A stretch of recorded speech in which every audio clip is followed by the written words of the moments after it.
Let's get to it. We're back. Let's share some more stories from the restaurant industry. This is Stories by the Smoker. I'm Evan. Tyler. Boom.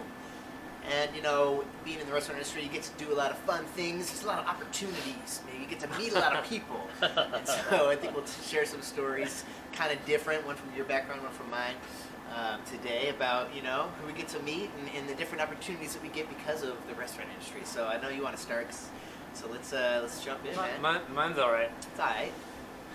So I was in between jobs. Yeah. I was a stay-at-home dad.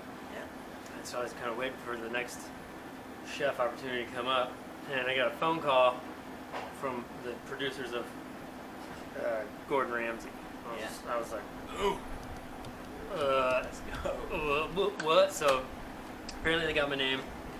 They were doing the makeover in Everett. Yeah. It's a top-notch restaurant touring going on up there. Kitchen Nightmares, was it? Kitchen like Nightmares, that? yes. So I get a phone call, 3 in the afternoon, tell them I'll do it. And by 8 o'clock the next morning, I was in Everett, chef coat, microphone. They were still painting the walls. It was nuts. Yes. It was crazy. So they hand me the menu. I have to memorize this menu because I'm going to be on You're like TV. You're working that I'm shift, going to be right? on TV, and Yeah, I'm like, let's oh go. God, I was more nervous than I've ever been in my entire life. Yeah, well, it's More than Chef Ramsay. my first child being born. I was nervous. You don't want, we're not going to tell that story. I was He's nervous. told me that story plenty of times. Yeah. Okay. So I'm there all day, and then they introduced me to the cooks that I have. Yeah. And these guys are kind of like, oh, they're up there. Yeah, well, up there. Yeah. Love it. Chugging Red Bulls and chain smoking Marlboro Reds out back. Beautiful. Oh, so top notch. Beautiful. So whatever, we get going, and the kitchen was like this, and the bar was kind of connected to it, so you could go around the bar and come and sort of like lean into the kitchen. Yeah. And I was just waiting all day. So first off, Gordon pulled me in the hallway because I was fucking nervous. Yeah. And he's like, "I'm not here to make you look stupid." He come and give me this pep talk, right? Damn, dude. And I was like, thanks that calmed me down, Gordon. I Thanks, was, thanks, yeah, Chef. and I was like, all right, let's do it. Stop. Oh, Go in the God. kitchen, and they purposely make you look like an ass. Like they fill the whole place up, Oh, yeah. and the tickets all come in at the same time. That's how they make the show. I mean, Yeah.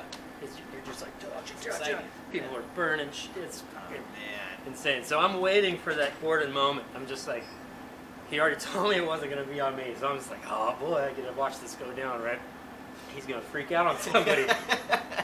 You're off the hook. So I'm like, yes, it's gonna happen. So I'm like trying to keep it together. And this ding dong cook next to me is searing fish, and he's pressing this salmon down, and I'm like, dude, I yelled at him for doing something, and he kind of freaked. And Gordon's standing right there, and he dropped his fish spatula, and instead of letting it hit the floor, he tried to catch it with his foot, and it kicked it, and it went and flew right past Gordon's face, dude. Like, he was like, "What the?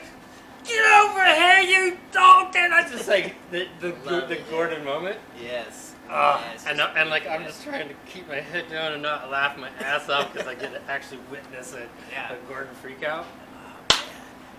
And that was about it. Then after the whole production left, Yeah. that's when the real nightmare starts. Yeah. Because I had to stay on for 2 weeks Oh, really? Oh, really? I didn't know that. to help this restaurant continue, Yeah. new rules and stuff that they implement. Yeah. Damn, dude. That's when the nightmare started. And was it belly dancing? It was the belly dancing one. Yeah. If you haven't seen it, it's worth a Yeah, watch. it's probably on demand. Don't look for me because I'm only there for like Yeah. 2 seconds of the entire. Tyler Palagi! Tyler Palagi. Palagi! Yeah, that was great. It was quite an experience. Yeah, and you got to kick it with him after that, right? I did, yeah. That was the coolest part. Yeah. I went out to his trailer and I actually started asking him stories about working with Marco Pierre White because he was 17, 18 years old Yeah. when he worked for Marco, and Marco's he's the devil. He's a maniac. Yeah. He will cut you.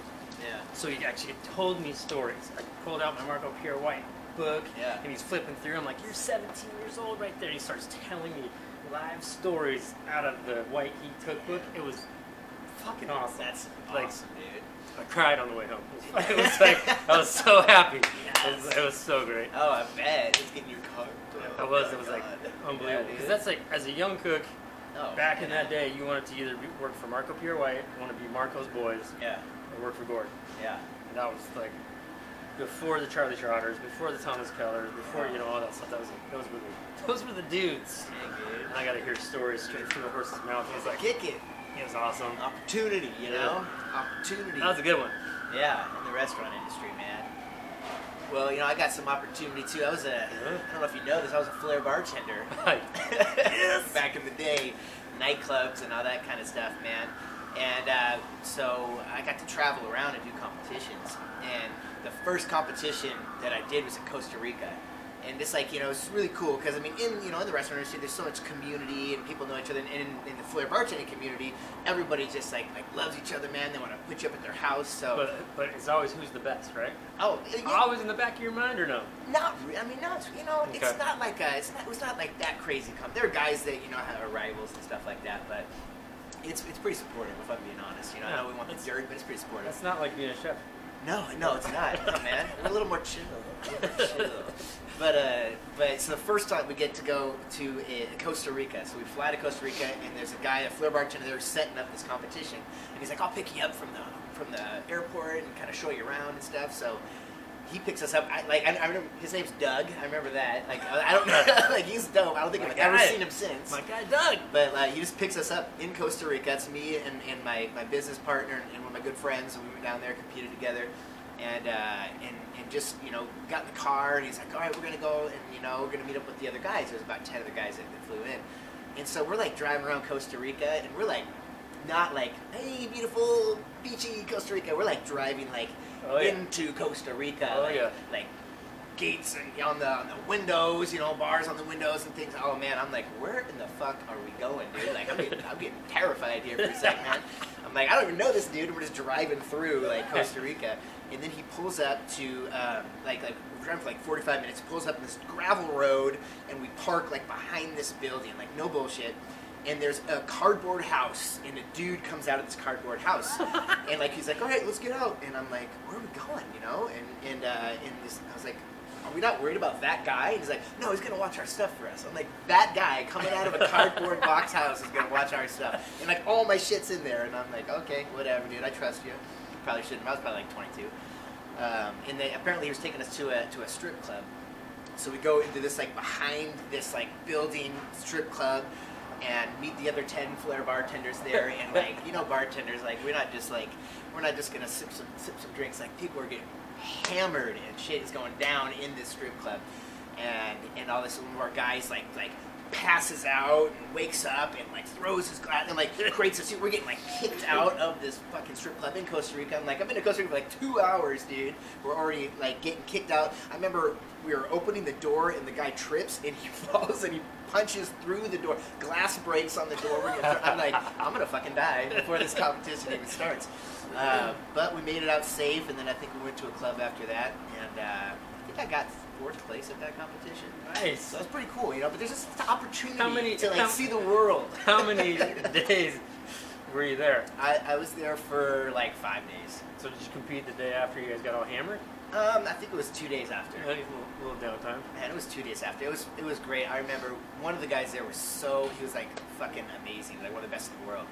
And we're like, I practiced my routine like 1,000 times, dude. It's like a 3 or 4 minute routine, whatever. I practiced it 1,000 times. And I remember we're driving to the competition, and he's in the back seat, and he's got his computer, and that's when we burned CDs. We're like, "What are you doing, man?" He's like, "I'm just picking my music for tonight." I'm like, "You're picking your music for?" I like practice my shit like 1,000 times. Godfather. Oh, he's fucking so dope, man. He's still working in Vegas. He's one of the best ever. Oh man. But yeah, lots of opportunity to meet people and see the world. See the world. See the world. Travel to Everett, Washington. And the underground fucking Costa Rica, man. It's beautiful. Beautiful there. Definitely. Well, looks like we're getting some deliveries here anyways. We probably got to write some checks because that's what we do in the restaurant industry. Send us your stories. Yeah. We got, hopefully next week, we got a special guest. Special guest. Yeah. Nice Surprise. Yeah, beautiful. He's gonna have some good stories. I think so, dude. Well, let's get out of here, man. Let's All open right. this place up. All right. Took it to the strip club level, bro.